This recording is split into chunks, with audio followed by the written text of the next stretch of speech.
दोस्तों स्वागत है एक बार फिर से आप सभी का आपके अपने यूट्यूब चैनल स्टडी फास्ट में। इस वीडियो में हम आपको यूपी पॉलिटेक्निक एंट्रेंस एग्जाम 2021 के लिए परसेंटेज के कुछ बहुत ही इंपॉर्टेंट क्वेश्चन बताएंगे जो कि एग्जाम में बहुत ही ज़्यादा पूछे जाते हैं। सभी क्वेश्चन बहुत ही ज़्यादा इंपॉर्टेंट है। अगर आप एक भी क्वेश्चन मिस करेंगे तो आपको एग्जाम में दिक्कत हो सकती है। आप बिना एक भी क्वेश्चन मिस किए हुए वीडियो को अंत तक देखें, क्योंकि इससे आपको बहुत ज़्यादा सुविधा मिल जाएगी क्वेश्चन को कैसे सॉल्व करना है। तो वीडियो शुरू करते हैं। दोस्तों इस वीडियो में हम हर टाइप के क्वेश्चन बताएंगे, सिंपल से लेकर कठिन क्वेश्चन। तुम्हारा आज का पहला क्वेश्चन है 210 का 60% कितना होगा। तो बहुत ही अच्छा क्वेश्चन है, आसान है। तो कैसे निकालते हैं प्रतिशत, सबसे पहले आपको ये पता होना ज़रूरी है। तो 210 का 60% पूछा है तो 210 गुणे 60 परसेंटेज को अगर हटाना होता है तो हम 100 से भाग कर देते हैं। इतना हमको पता होना चाहिए। अगर प्रतिशत लगा है तो 100 से भाग करेंगे, अगर प्रतिशत लगाना है तो 100 से गुणा करेंगे। ये चीज़ हमको ध्यान रखनी है। अगर हमको ये पूछ रहा है 210 का 60% कितना होगा, तो 60% को हमको हटाना पड़ेगा। तो अगर प्रतिशत हटाना है तो 100 से भाग करना पड़ेगा। तो हम भाग करेंगे 100 से, तो 2 जीरो ये कैंसिल हो जाएंगे। अब इसका जो मल्टीपल आएगा यही 210 का 60% हो जाएगा। तो कितना आएगा, 6 कम 6, 6 दूनी 12, 126। 210 का 60% होता है 126। तो ये इसका आंसर हो जाएगा। अगला क्वेश्चन देखते हैं 2 नंबर क्या है। 2 नंबर क्वेश्चन है 48 96 का कितना प्रतिशत है। देखने में लग रहा है कि ये 96 का आधा है तो 50% होगा, देखने से ही लग रहा है। लेकिन 50% कैसे आता है ये हमको पता होना ज़रूरी है। सबसे पहले जिस पे का या से वाली वैल्यू होती है वो हमेशा बटे में जाती है, इतना ध्यान रखेंगे। तो 48 है और 96 को हम नीचे करेंगे। अगर 100% लगाना है तो क्या करना पड़ेगा, 100 से गुणा करना पड़ेगा। तो यहाँ पर 100 से गुणा करेंगे, अब प्रतिशत लग जाएगा।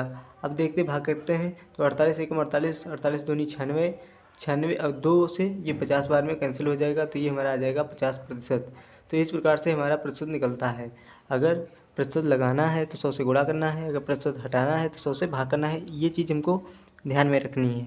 अगला क्वेश्चन देखते हैं क्या है। तीसरा क्वेश्चन है, बहुत ही अच्छा क्वेश्चन है।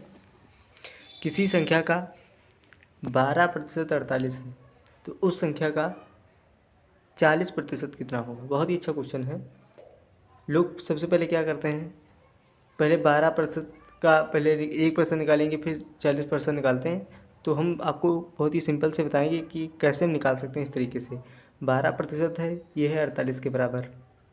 तो 1% कितने के बराबर हो जाएगा, ये 1% बराबर हो जाएगा 4 के बराबर हो जाएगा। अगर 12 48 के बराबर है तो 1 4 के बराबर होगा। फिर पूछ कितना रहा है, 40 पूछ रहा है, तो 40% कितने के बराबर हो जाएगा, 40 बराबर हो जाएगा 4 गुणे 40। 4 गुणे 40 कितना होता है, 160। तो ईजिली हमारा आंसर निकल सकता है। किसी संख्या का 12% 48 है तो उस संख्या का जो 40% होगा वो 160 होगा। तो इससे हमारा आंसर आ जाता है। अगला क्वेश्चन देखते हैं 4 नंबर क्या है। बहुत ही अच्छा क्वेश्चन है। एक्स का 18% 90 है तो एक्स का मान कितना होगा। बहुत ही अच्छा क्वेश्चन है। लोग उसको गलत तरीके से निकालते हैं जिससे बहुत ज़्यादा टाइम लग जाता है। क्या करते हैं, एक्स गुणे 18/100 तब 90 निकालते हैं, फिर ऐसे काट पीट के एक्स की वैल्यू निकालते हैं। ऐसे बिल्कुल भी नहीं करना है। करना क्या है, 18% कितना है, 90 के बराबर है। तो 1% कितना हो जाएगा, ये 1% हो जाएगा 5 के बराबर। 18 पंचे 90, 5 के बराबर हो जाएगा। 100% कितना होगा, ये हो जाएगा 500 के बराबर। तो यही हमारा आंसर है। तो ईजिली हम इसको निकाल सकते हैं। 18% 90 के बराबर है तो 1% 5 के बराबर होगा, तो 100% कितना होगा, 500 के बराबर हो जाएगा। तो इससे आंसर आ जाएगा। तो एक्स की जो वैल्यू है ये 500 है। अगला क्वेश्चन देखते हैं 5 नंबर। ये भी बहुत ही अच्छा क्वेश्चन है एग्जाम के लिए, किसी भी एग्जाम के लिए बहुत ही ज़्यादा अच्छा क्वेश्चन है। देखते हैं क्वेश्चन क्या है, तो छोटा कर देते हैं।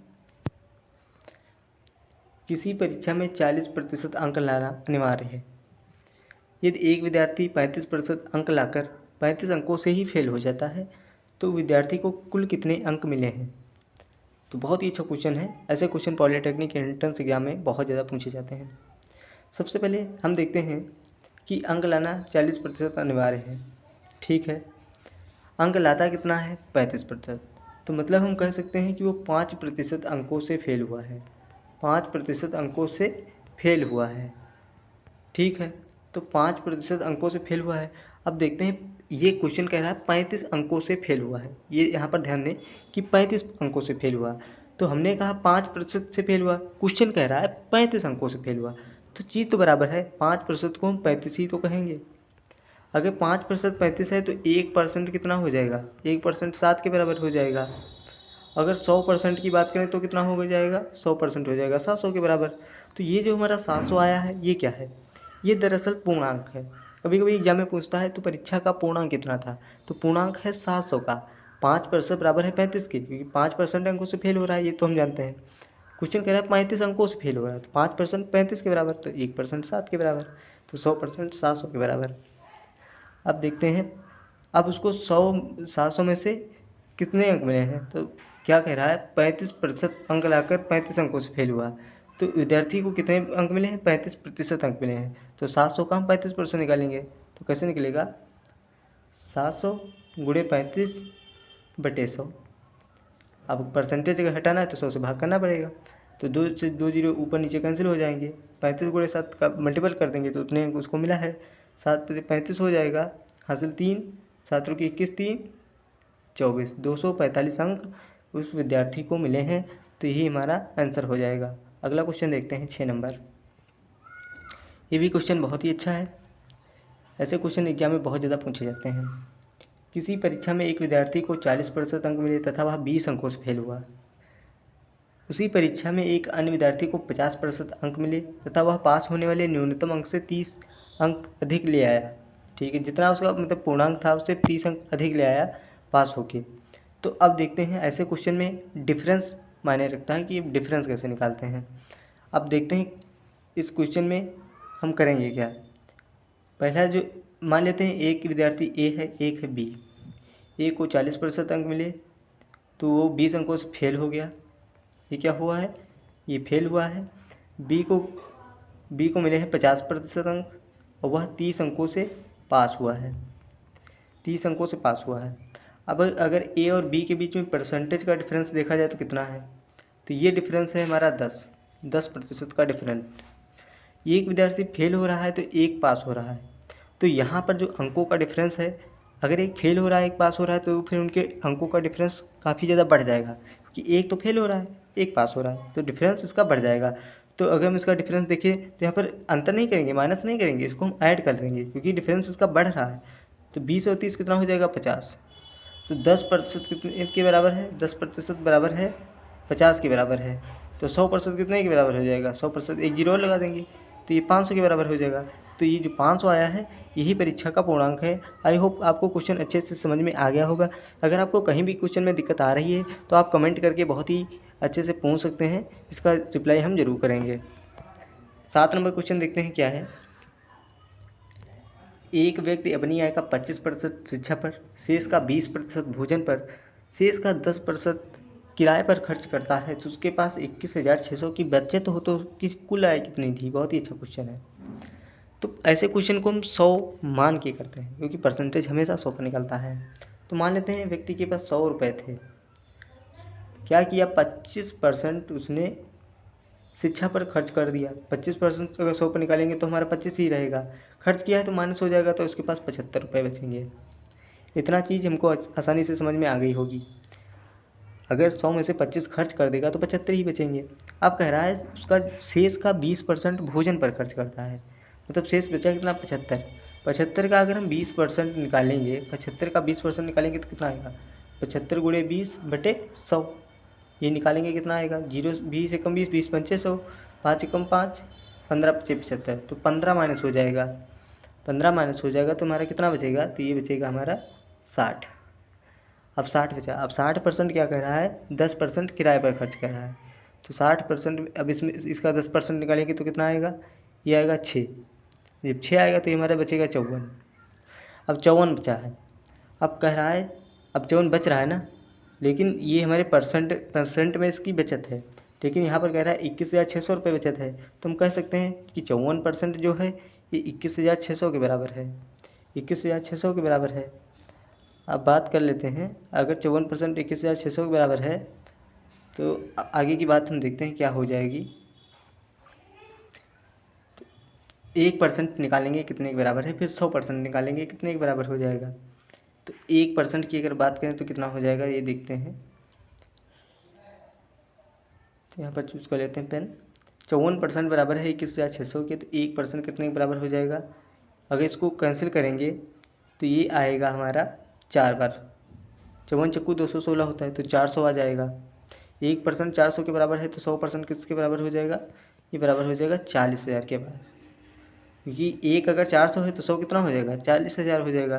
तो अगर उसकी टोटल आय देखी जाए तो कितनी हो जाएगी? टोटल आय उसकी हो जाएगी 40,000 रुपये। तो यही हमारा आंसर हो जाएगा। आई होप आपको ये भी क्वेश्चन बहुत ही अच्छे से समझ में आ गया होगा। अगला क्वेश्चन देखते हैं 8 नंबर। बहुत ही अच्छा क्वेश्चन है। चीनी के मूल्य में 20% कमी हो तो खपत में कितने प्रतिशत वृद्धि करें कि खर्च परिवर्तित हो? ऐसे क्वेश्चन एग्जाम में बहुत ही ज़्यादा पूछे जाते हैं, तो आप क्वेश्चन को बहुत ही अच्छे से तैयार कर लें। तो इसकी हम एक बहुत ही शानदार ट्रिक बताएंगे जिसको आप आसानी से सॉल्व कर सकते हैं। बहुत ही अच्छा क्वेश्चन है। कह रहा चीनी के मूल्य में 20% की कमी हो, तो अगर 100% मान के हम चलते हैं, परसेंटेज हमेशा 100 पर निकलता है, इतना याद रखते हैं। अगर 20% की कमी हो जाएगी तो हमारा 80 बचेगा। कमी हो रही है ना, कमी हो रही है तो 80 बचेगा। अब हमको यहाँ पर ध्यान रखना है, जो वस्तु मतलब जो वैल्यू घटती या बढ़ती है उसको हमेशा नीचे रखते हैं। जो घटती या बढ़ती वैल्यू है उसको हमेशा नीचे रखते हैं, तो हमारा आंसर निकल के आ जाता है। अब देखते हैं, प्रतिशत की बात कर रहा है, कितने प्रतिशत वृद्धि होगी, तो 100 से तो गुणा करना ही पड़ेगा। अब देखते हैं, 20 वैल्यू थी, 20% की कमी हुई। अब घटी या बढ़ी वैल्यू को हमेशा नीचे रखते हैं, तो हमको याद रखना है घटी या बढ़ी वैल्यू कितनी है? 80। पहले 100 था, उसके बाद 80 बचा है, तो 80 को हम नीचे रखेंगे। प्रतिशत के लिए हम 100 से गुणा करेंगे, तो अब कितना आएगा? 20 एकम 20, 20 चौके 80, 4 एकम 4, 25 चौके 100, तो ये आ जाएगा हमारा 25%। तो अगर खर्च मतलब कि खपत में अगर 25% की वृद्धि करेगा, वृद्धि आ जाएगा। अगर खर्च में 25% की वृद्धि करेगा तो खर्च अपरिवर्तित रहेगा। अगर चीनी के मूल्य में 20% की कमी हो, खपत में अगर उसकी 25% वृद्धि हो जाए तो खर्च अपरिवर्तित रहेगा। तो इस प्रकार से इस क्वेश्चन को हम सिंपली सॉल्व कर सकते हैं। अगला क्वेश्चन है 9 नंबर। सेम उसी प्रकार से ये भी क्वेश्चन है, आयत की लंबाई में 20% की वृद्धि करें और चौड़ाई में कितने प्रतिशत की कमी करें कि क्षेत्रफल अपरिवर्तित रहे। यहाँ पर वृद्धि कर रहा है, तो 100% पर अगर हम वृद्धि करेंगे 20% की, तो ये हमारा 120 आ जाएगा। अब हमको करना क्या है? घटी या बढ़ी वैल्यू हमेशा नीचे रखनी है, तो क्या करेंगे? 20/120। परसेंटेज में बदलना है तो 100 से गुणा करना पड़ेगा। अब इसको कैंसिल करेंगे, अब ये आ जाएगा 5 बार, ये आ जाएगा 6 बार, फिर ये कैंसिल हो जाएगा 3 बार, ये आएगा 10 बार, तो ये आ जाएगा हमारा 50/3। 50/3 अगर इसको सही में लिखना चाहें तो कितना लिख सकते हैं? 16 सही 2/3%। तो यही हमारा आंसर हो जाएगा। बहुत ही इम्पोर्टेंट क्वेश्चन है, ऐसे क्वेश्चन एग्जाम में अक्सर आते ही रहते हैं, तो आप इसको ज़रूर तैयार कर लें। 10 नंबर क्वेश्चन देखते हैं। 10 नंबर क्वेश्चन बहुत ही अच्छा है। ए की आय बी से 10% कम है तो बी की आय ए से कितने प्रतिशत अधिक है? बहुत ही अच्छा question, very most important question है, इसको टिक करके चले। ऐसे क्वेश्चन एग्जाम में ज़रूर आते हैं। ए की आय बी से 25% अधिक है, ए की आय बी से 10% कम है तो बी की आय ए से कितने प्रतिशत अधिक है? तो क्या करेंगे? सेम वैसे ही लगाएंगे। 100 से मान के चलेंगे, अगर 10% कम है तो ये 90 आ जाएगा। घटी या बढ़ी वैल्यू हमेशा नीचे रखते हैं, 10 से 90 पहुँच जाएगा। और परसेंटेज में अगर इसको बदलना है 100 से गुणा करना पड़ेगा। 1 से 1 जीरो कैंसिल, तो हमारा आ जाएगा 100/9। 100/9 या फिर इसको कह सकते हैं 11 से ही 1/9% की जो हमारी मतलब इतना हमारा अधिक होगा। बी ए से 11 से ही 1/9% ये अधिक है, तो यही हमारा आंसर हो जाएगा। अगला क्वेश्चन देखते हैं 11 नंबर। बहुत ही अच्छा क्वेश्चन है, देखते हैं, थोड़ा बड़ा कर देते हैं। 11 नंबर क्वेश्चन है, बहुत ही अच्छा क्वेश्चन है। एक व्यक्ति अपनी आय का 75% खर्च करे, यदि उसकी आय में 20% की वृद्धि हो तथा उसके खर्च में 10% की वृद्धि हो जाती है, तो उसकी आय में कितने प्रतिशत की कमी हो जाएगी? आय पहले 75% मतलब आय का 75% खर्च कर देता था, फिर आय में उसकी 20% की वृद्धि हो जाती है, फिर क्या होता है कि उसके खर्च में भी 10% की वृद्धि हो जाती है, तो उसकी आय में टोटल कितने प्रतिशत की कमी होती है, ये हमको बताना है। तो इसको हम कैसे सॉल्व करेंगे, तो हम आपको बताएंगे तरीका, बहुत ही आसान तरीका बताएंगे कैसे आप सॉल्व करेंगे। सबसे पहले आय लिख लेते हैं कितनी है, आय देख लेते हैं कितनी है, 100 लेते हैं। अगर उसकी 100 आय थी तो खर्च कितना करता था? खर्च करता था वो 75% खर्च करता था, तो बचत उसके बाद कितनी होती थी? बचत होती थी उसके पास 25 की। 100 में से अगर 75 खर्च करेगा तो हमारा 25 ही बचेगा। अब क्या कह रहा है, उसकी आय 20% बढ़ जाती है। अगर आय हमारी 20% अगर बढ़ जाएगी तो ये हमारी 120 पे पहुँच जाएगी। अगर 120 आय हो जाएगी तो अब खर्च में क्या कह रहा है, खर्च में 10% की वृद्धि हो जाएगी। अगर यहाँ पर 75 का 10% निकालेंगे तो हमारा कितना आ जाएगा, ये आएगा हमारा 75 का 10% निकालेंगे तो हमारा आएगा, निकाल लेते हैं, 75 गुणे 10/100 7.5 आएगा। तो 7.5 आएगा तो कितना हो जाएगा, अगर खर्च पहले 7.75 था और 7.5 इसका बढ़ रहा है, मतलब 7.5 रुपये बढ़ रहे हैं, तो हमारा कितना आ जाएगा, ये आ जाएगा हमारा 82.5 रुपये। अब इतना खर्च हो रहा है, आया 120 है, खर्च इतना हो रहा है, तो बचत कितनी हो रही है, बचत हो रही है 37.5 की उसकी बचत हो रही है। अब देख सकते हैं कि बचत में वृद्धि कितनी हो रही है, पहले 25 की वृद्धि होती थी, उसके बाद वृद्धि हो रही है 37.5 की, इतनी बचत उसकी हो रही है। तो कितनी वृद्धि हुई, तो वृद्धि जो हुई है तो ये हुई है 12.5 की, 12.5 की वृद्धि हुई है। अगर हम इसकी आय निकालते हैं टोटल, तो कितने निकल आएगी, तो 12.5 थी, 12.5 बटे, पहले प्रारंभिक निकालते हैं ना, बटे में हमेशा प्रारंभिक वाले को हमेशा बटे में रखते हैं। 12.5 टोटल मतलब वृद्धि है, और 25 क्या है, ये प्रारंभिक है। अगर इसको परसेंटेज में बदलेंगे तो 100 से गुणा कर देंगे। अब क्या करेंगे, ये दशमलव हटाएंगे तो एक नीचे जीरो लगा देंगे। अब ये जीरो कैंसिल हो जाएगा, 25 5 बार में ये कैंसिल, 5 दूनी 10, फिर 5 एकम 5, तो ये हमारा कैंसिल हो जाएगा 25 बार में। तो ये हमारा टोटल कितना आ जाएगा, 25 ये बचा, और ये हमारे यहाँ पर बचा था 2, तो 25 दूनी 50, 25 दूनी 50, तो 50% की हमारी कमी हो जाएगी। आप इसको अपने आप से सिंपलीफाई करके देखेंगे तो हमारा 50% ही आएगा। तो वृद्धि हमारी होगी 50%, मतलब कितने परसेंट की कमी हो रही है, तो 50% की कमी हो रही है। अगला क्वेश्चन है 12 नंबर, बहुत ही अच्छा क्वेश्चन है। किसी चुनाव में जीतने वाले उम्मीदवार को 56% वोट मिले हैं तथा वह 1200 वोट से जीत गया है, तो चुनाव में कुल कितने मत पड़े हैं। अब यहाँ पर दो चीज़ें आती हैं, हार जीत पास फेल, ये सभी चीज़ें हमेशा अंतर को दर्शाती हैं। अगर चुनाव में अगर एक जीता है तो एक हारा भी होगा। तो अगर जीतने वाले को कितने मिले हैं, 56%, तो हारने वाले को ऑब्वियसली 44% वोट मिले होंगे। तो अगर दोनों का अंतर देखा जाए तो कितना है, तो अंतर आ रहा है 12%, मतलब 12% अंतर आ रहा है, मतलब 12% वोटों से वो जीत गया है। लेकिन क्वेश्चन कह रहा है 1200 वोट से जीता है, तो 12% जो बराबर होगा कितने के बराबर होगा, 1200 के बराबर होगा। तो 1% कितने के बराबर होगा, 1% 100 के बराबर होगा, तो 100% कितने के बराबर होगा, तो ये हमारा आ जाएगा 10,000, तो 10,000 के बराबर होगा। तो ये जो 10,000 आया है यही हमारा आंसर है। तो चुनाव में कुल कितने मत पड़े हैं, तो 10,000 मत पड़े हैं। सबसे पहले जीतने वाले को 56%, हारने वाले को 44%। अगर दोनों का अंतर देखा जाए तो 12%, तो यही जो है, तो मतलब 12% से वो जीत रहा है। तो 12% अगर 1200 के बराबर है तो 1% 100 के बराबर होगा, 100% 10,000 के बराबर होगा, तो ये हमारा आंसर हो जाएगा। तो उम्मीद करते हैं ये भी क्वेश्चन आपको अच्छे से समझ में आ गया होगा। अगला क्वेश्चन देखते हैं 13 नंबर क्या है, बहुत ही अच्छा क्वेश्चन है ये, क्वेश्चन बहुत ही अच्छा है। 13 नंबर क्वेश्चन,